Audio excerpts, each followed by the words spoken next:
Et bonjour à tous, allez, aujourd'hui une nouvelle vidéo, vous l'avez sans doute vu sur les réseaux, la Dacia Spring change de moteur. Mais je vous en dis plus juste après le jingle.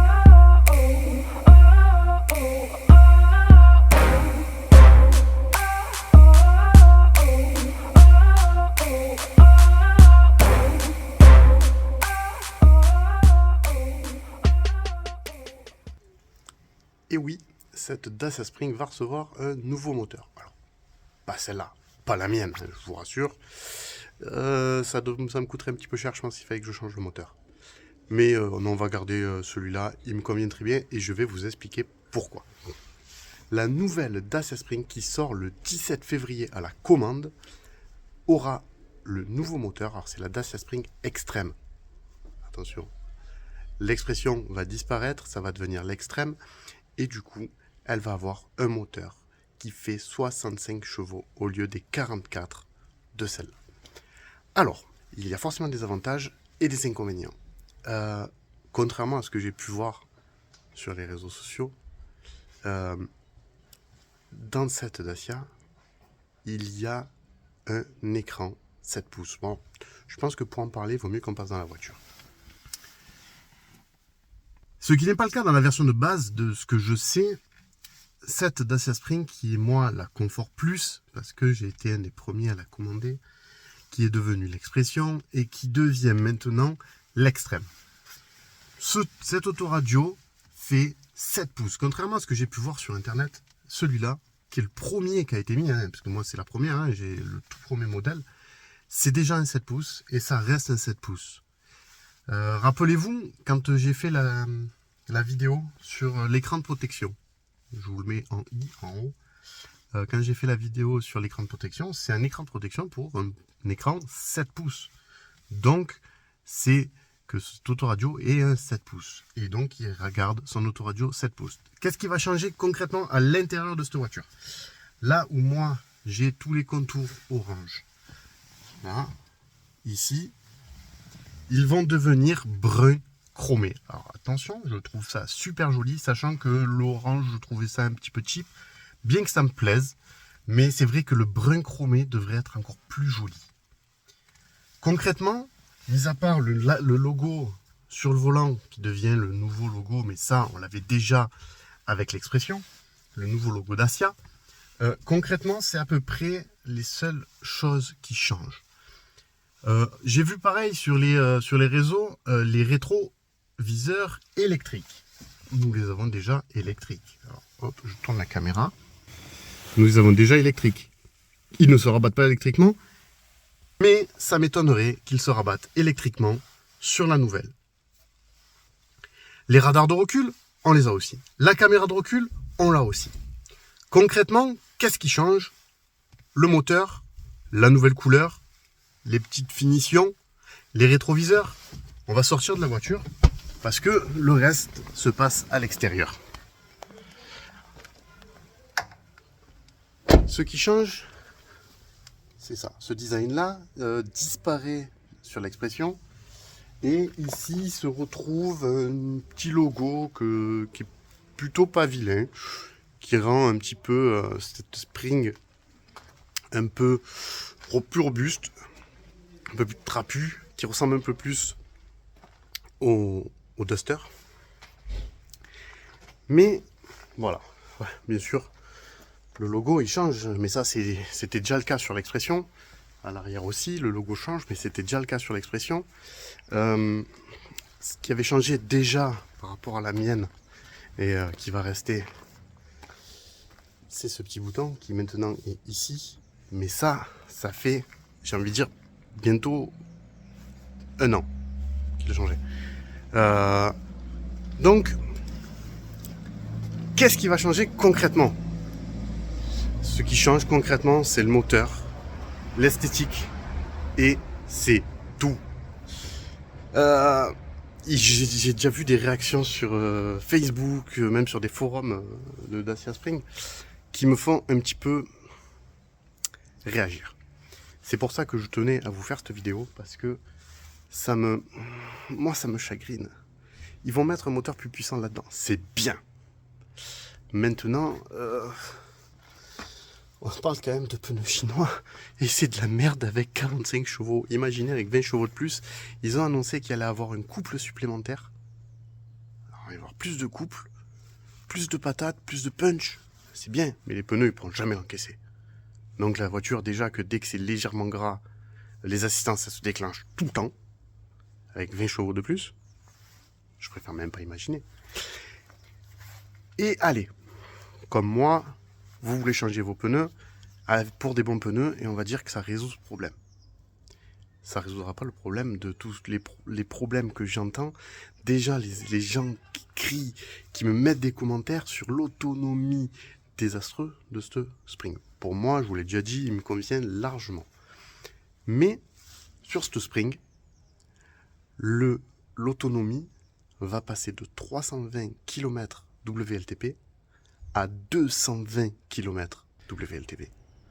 Bon, vous avez pu le voir, hein, j'ai fait quand même une grosse boulette. Alors plutôt que de retourner la séquence et que vous ne vous aperceviez de rien, c'est pas forcément moi de vous faire croire que... Non, là j'ai fait une grosse bougnette, je le dis, c'est pas 320 km WLTP, déjà c'était 305 de mémoire en city, enfin en ville, c'est 230 km en WLTP sur la mienne, la Confort Plus. Ça passe à 220 et c'est là qu'en fait j'ai du mal à croire, c'est de la théorie, qu'on va perdre que 10 km d'autonomie en WLTP, sachant que rien d'autre va changer. C'est là que ça bloque. Alors je vais vous remettre la suite de la vidéo avec forcément les chiffres qui sont erronés.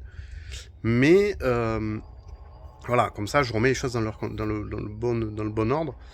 Et puis surtout, j'ai du mal à croire qu'on perd que 10 km. Sachant que déjà, les essais qui avaient été faits en réel par certains sites automobiles passaient de 230 WLTP à 180. Donc déjà, voilà. Là, à mon avis, sur celle-là, on va plus se retrouver à plus 150, 160 au lieu de 180. Mais, enfin... c'est mathématique. C'est ce que je vais vous dire dans la suite de la vidéo. C'est mathématique avec un plus gros moteur. Et les batteries qui ne changent pas, avec 27 kW, on peut pas. Le moteur, il va tirer forcément plus. Si ça accélère plus, ça va tirer plus. C'est obligé que ça va consommer plus. Allez, je vous laisse avec la suite de la vidéo. Venez me parler de l'autonomie de ce Spring. Avec la nouvelle, il va être encore pire. Alors... est-ce une bonne chose d'avoir un moteur plus gros sans changer les batteries? Je suis pas sûr. Attention, il y aura des nouvelles batteries sur le modèle qui est prévu en 2024, la Spring 2. Nouveau looking total. Je vais essayer de vous trouver une photo et de vous la mettre pour vous montrer un petit peu ce que sera la Dacia Spring de 2024. Le moteur qui va apparaître dans les commandes dans quelques jours. Le 17 février, 17 janvier, pardon. Mais les batteries ne changent pas, c'est toujours les mêmes. Donc vous mettez un moteur plus gros, plus gourmand sur les mêmes batteries, forcément vous allez faire moins de kilomètres. C'est obligé. C'est mathématique. Et de toute façon, Dacia l'a annoncé. On passe de 320 WLTP à 220 WLTP. On n'était peut-être pas à 320 WLTP, c'était peut-être 320 en urbain. Mais on est peut-être à 280. Je vérifierai, je vous le mettrai en bas si je me suis trompé. Mais on passe à 220 WLTP. C'est que dalle. Ça veut dire quoi? Moi, à la montagne, l'hiver, je vais passer à 100 km d'autonomie. Déjà que je trouve que 150, c'est pas beaucoup. Ça me convient. Mais c'est pas beaucoup. Voilà. Et tout ça fait que moi, ça me dérange. Et écoutez, ma petite voiture, lorsqu'elle sera réparée, elle l'est toujours pas, lorsqu'elle sera réparée, elle sera très bien comme ça. Et je ne compte la changer pas pour ce nouveau moteur sur les mêmes batteries. Peut-être que d'ici 2024, j'aurai changé d'avis, je prendrai la nouvelle, mais avec les grosses batteries, qui permettront de faire peut-être plus d'autonomie même, encore plus. Mais là, j'y crois pas trop. Voilà, je pense qu'on a fait le tour de la question de cette nouvelle Dacia Spring extrême. Il faut réussir à suivre avec tous leurs noms là. Je commence même moi à avoir du mal, alors que pourtant je suis vraiment beaucoup de choses. Avec toutes les vidéos que je vous fais, tout ça. Il me revient en tête les tapis de sol. Parce qu'ils l'ont annoncé avec des tapis en caoutchouc. Alors je vous montre mes tapis, ils sont sales, la voiture a été lavée il y a 3 jours, mais avec les temps qui courent, on est en hiver, l'humidité, un petit peu de bruine le matin, moi je vous ai déjà dit, hein, devant chez moi c'est que du petit gravillon, donc les tapis sont sales, je vais vous les montrer quand même, pour vous montrer que c'est pas du tout du caoutchouc, mais voilà, bon, ouais, donc ça c'est le côté passager, donc avec le petit spring, c'est assez sympa. C'est loin d'être un caoutchouc, et même si on enlève ça, en dessous c'est propre par contre, mais c'est pas du caoutchouc non plus. Donc on se retrouve avec des tapis en caoutchouc. Pourquoi Non, moi je suis pas... Non. Vraiment pas. Donc voilà. Voilà, je tenais à vous faire cette petite vidéo parce que... je pense que là, Dacia s'est planté, mais bien. Cette nouvelle extrême, remplace l'expression, pour moi, c'est pas du tout une bonne chose. C'est-à-dire que tous les commentaires que j'avais déjà en me disant qu'il n'y avait pas assez d'autonomie, ça va être pire. Que la voiture, elle avançait pas au-delà de 90. Alors oui, peut-être qu'elle va avancer un peu plus. Je crois qu'au lieu de 125 km/h en Vmax, elle est annoncée à 130. Gagner 5 km/h. Mais les batteries, elles vont morfler. C'est obligé. Les batteries, elles sont faites pour ce moteur. Elles sont pas faites pour un moteur plus puissant. Tu vas y mettre beaucoup plus dans la gueule. Et à mon avis, elles vont s'user beaucoup plus vite. C'est sûr et certain. Donc voilà. C'était ma petite conclusion pour cette vidéo sur la Dacia Spring. La Dacia Spring. Bien sûr. La Dacia Spring, excusez-moi. Extrême. Voilà. Écoutez, c'était pas prévu, c'était une vidéo pas prévue, ça a été fait comme ça.